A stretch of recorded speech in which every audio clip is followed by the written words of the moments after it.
Good. President-elect Joe Biden's pick to lead the White House Budget Office, Neera Tanden, could face a difficult confirmation process if Republicans keep control of the Senate.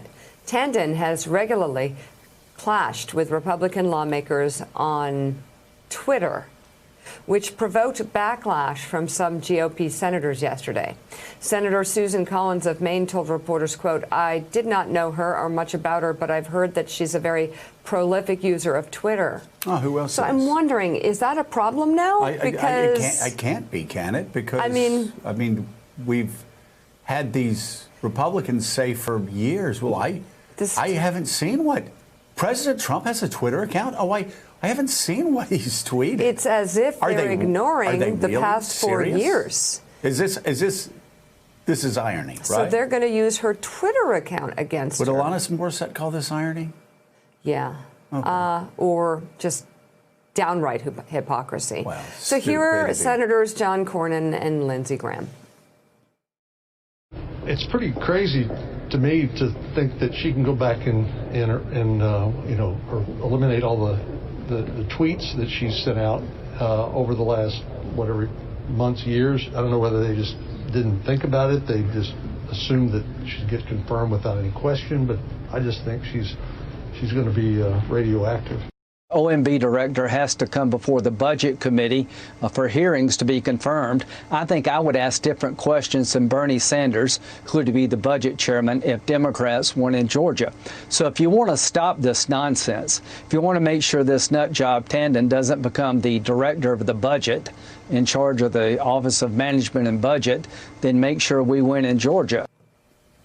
You know, Willie, back in the 1990s, during the Clinton administration, Andrew Sullivan, who was then at the New Republic, had a cover story called The Death of Shame, talking about that administration. My God, they were straight shooters compared to these guys. It's really, it's breathtaking that anybody would talk about tweets coming from a Democratic nominee after these people have forgiven or dismissed the President of the United States, tweeting the most horrific attacks, the most horrific insults imaginable. This is the trap they've set for themselves for 5 years, ignoring the tweets, pretending that kind of stuff doesn't matter. Now, every time, this is just the first of what will be many, anytime something like this comes up, they have surrendered the right to be offended by what people say. You just can't do it. And put together what Casey said a minute ago, that none of them wants to go out and say publicly that Donald Trump lost the election. They're silent about this lame coup that he's trying to pull off. And yet they're very exercised and very vocal about some tweets that Neera Tanden wrote about them over the years. It's astounding. Let's bring in Mike Memoli. He's NBC News correspondent. As you know, he's been covering Joe Biden for many years. He's covering the transition now. Mike, you made this point yesterday. Republican senators who always professed to be unfamiliar with President Trump's tweets now seem to be very familiar with the details of those belonging to Neera Tanden.